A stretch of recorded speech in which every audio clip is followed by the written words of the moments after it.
আসসালামু আলাইকুম। ইউরো কাপের সেমিফাইনালে যে কথা হওয়ার ছিল সেটাই হয়েছে। হ্যাঁ, বিশ্ব ইউরো চ্যাম্পিয়নের এক পা পিছনে এখন স্পেন ফুটবল দল। যারা ভেবেছিল যে হয়তো স্পেন এবার ধরা খাবে ফ্রান্সের কাছে, কিন্তু না, স্পেন এখন ধরা খাওয়ার জন্য আসেনি এই ইউরোতে। আমি আগেই বলেছিলাম একটা ভিডিওতে যে এই ইউরোতে স্পেন কিন্তু অন্যতম শক্তিশালী, এবং স্পেন কিন্তু এসেছে যে নতুন একটা স্পেন নিয়ে। সেই স্পেন কিন্তু রাজ করতে এসেছে, এবং এই স্পেনটা হচ্ছে 2010-এর সেই স্পেনের কার্বন কপি। সেই স্পেনের কার্বন কপি এই জন্য বলবো, তখনকার স্পেন যে ধরনের দাপট দেখিয়েছিল 2010 বিশ্বকাপে শিরোপা তারা করে তুলেছিল, সেই বিশ্বকাপ পরে তারা কিন্তু আবার 2012 ইউরোতেও চ্যাম্পিয়ন হয়েছিল। আর সেই দলে যারা ছিলেন সেই স্টার মহাতারকারা তখনকার ইয়ঙ্গার ছিল। সেই ইয়ঙ্গারদের উপরে বড় করে কিন্তু আবারও স্পেন ইউরো চ্যাম্পিয়ন হওয়ার পথে। 10-এর মতো যদি এখন যদি স্পেনের সাথে নেদারল্যান্ড চলে আসে ইংল্যান্ডকে হারিয়ে, তাহলে তো সেটা বলা যায় যে একটা ম্যাজিক্যাল মিরাক্কেল। কারণ এখানে নেদারল্যান্ডস এবং স্পেন যদি ফাইনাল খেলে, তবে বলতে হবে সেই 2010-এর ফাইনালই হচ্ছে এটা। তবে তার আগে যদি বলি স্পেন এবং ফ্রান্সের ম্যাচ নিয়ে, স্পেন এবং ফ্রান্সের ম্যাচ যারা দেখেছেন তারা বলতে পারেন যে স্পেনের খেলা কতটুকু আগের মতো ধারালো হয়ে গেছে। স্পেন যখন বিশ্বকাপ জয়ের পরবর্তীতে রিসেন্টলি কয়েকটা ইয়ার তারা কিন্তু অনেক স্ট্রাগল করেছিল, অনেক ধরনের বাধার মধ্যে ছিল, তারা সেই পুরনো ফর্মে ফিরতে পারে নাই। এমনকি যারা নতুন এসেছিল তারাও তাদের হুলস থেকে বের হতে পারে নাই। কিন্তু এখনকার যে স্পেন, সেই স্পেন দেখিয়ে দিয়েছে যে সেই আগের স্পেন নেই।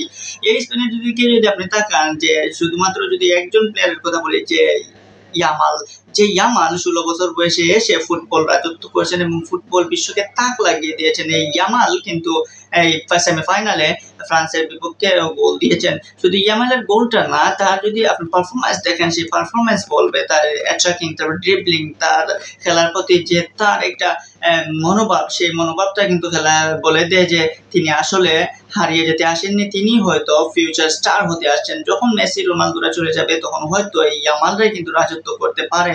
ইয়ামালের পারফরমেন্স এবং ইয়ামালের বয়স বলে যে ইয়ামালের এখনো সময় আছে, কিন্তু একটা মজার বিষয় হচ্ছে 16 বছর বয়সে ইয়ামাল যে ধরনের পারফরমেন্স করছেন তা আসলে অবাক করে সবাইকে। এই ইয়ামাল হয়তো খেলতে পারতেন মরক্কোর হয়ে, যেহেতু তিনি তার পিতা মরক্কোতে জন্ম, সেই হিসেবে মরক্কো তাকে অফার করেছিল মরক্কোর হয়ে খেলার জন্য, কিন্তু তিনি বেছে নেন স্পেনকে, এবং স্পেনে এসে তিনি স্পেনকে এই মুহূর্তে নিয়ে গেছেন অন্যতম একটা কাতারে। এখন দেখার বাকি শুধুমাত্র একটা স্টেপ, সেই স্টেপটা যদি তারা ধরে ফেলতে পারে, তাহলে এবারে ইউরো চ্যাম্পিয়ন হয়তো স্পেন।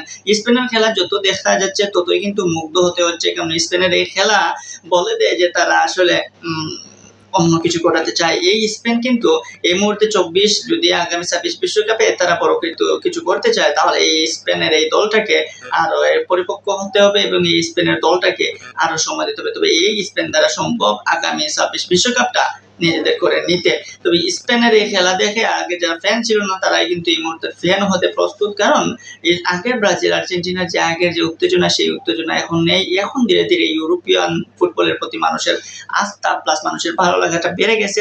আর সেই বেড়ে যাওয়া থেকেই এখন মানুষ কিন্তু স্পেন, জার্মান, ফ্রান্সদের ভালোবাসতে শুরু করেছে। ফ্রান্সের এমবাপ্পে হয়তো নিজেকে এই মুহূর্তে অপরাধী ভাবতে পারেন, কারণ স্পেনের এই ইয়ামালের কাছে হারতে হয়েছে তাদেরকে, এবং এই ম্যাচে এমবাপ্পে তেমন একটা ঝুলে উঠতেও পারেন নাই। তো এমবাপ্পেরও এখনো শেষ নাই, এমবাপ্পেরও আর সময় আছে, এমবাপ্পেরও আরো কিছু দেওয়ার বাকি আছে। এমবাপ্পে যেহেতু ইউরো শেষে তিনি চলে যাচ্ছেন স্প্যানিশ লিগের রিয়াল মাদ্রিদের হয়ে খেলতে, সেখানে দেখা হবে আবারও ইয়ামালদের সাথে, আর সেখানে বুঝতে পারবেন ইয়ামালদের শক্তি। তবে ফ্রান্স এবং স্পেনের ম্যাচটা অনেকটা হাই উত্তেজনা ছিল, এবং সেই ম্যাচটা আসলে নির্ধারিত হয়ে যায় প্রথমার্ধে। ইউরোতে যতগুলো ম্যাচ হয়েছে প্রথমার্ধে এইরকম 3টে গোল আসলে কোনো দলেই হয়নি, কিন্তু সেমিফাইনালে এসে প্রথমার্ধেই দেখা যায় যে এরকম গোল শুরু দিয়ে লিড নিয়ে এবং সেই লিডটা ধরে নিয়ে শেষ পর্যন্ত চ্যাম্পিয়ন হতে। তো এই স্পেনের খেলা দেখে আসলে সত্যি অবাক, বাট ভালো লেগেছে। এই স্পেনের খেলা দেখে এক স্টেপ বাকি, এখন হয়তো এবারের চ্যাম্পিয়ন স্পেনই হতে পারে। যে স্পেনের খেলা, যে স্পেনের যে ক্ষুধা, সেই ক্ষুধাটা বলছে। তাছাড়া ফাইনালে ফিরে আসবেন তাদের লিডিয়ার কারবাহাল, যে কারবাহাল জার্মানির সাথে 2টা হলুদ কার্ড পেয়ে এক ম্যাচ দলের বাইরে ছিলেন। সেক্ষেত্রে ফাইনাল ম্যাচে স্পেন আর একটু শক্তি খুঁজে পাবে। এবং কুকেরালের কথা না বললেন, কুকরা চুলের সাথে তার পারফরমেন্সও কিন্তু অনেক কুকরানো। তার পারফরমেন্সে একদম সেই লেভেলের পারফরমেন্স, তার খেলার ধরন তাকে নিয়ে যেতে পারে অনেক অনেক অনেক উপরে, এবং তার খেলার প্রতি আপনারও কিন্তু ভালো লাগাটা বেড়ে যেতে পারে। তো স্পেনের জন্য শুভকামনা। হয়তো স্পেন হতে যাচ্ছে এবারের ইউরো চ্যাম্পিয়ন, এবং দেখা যাক এখন স্পেনের সাথে কে সঙ্গী হয়। 10-এর রানার্স আপ নেদারল্যান্ডস নাকি ইংল্যান্ড।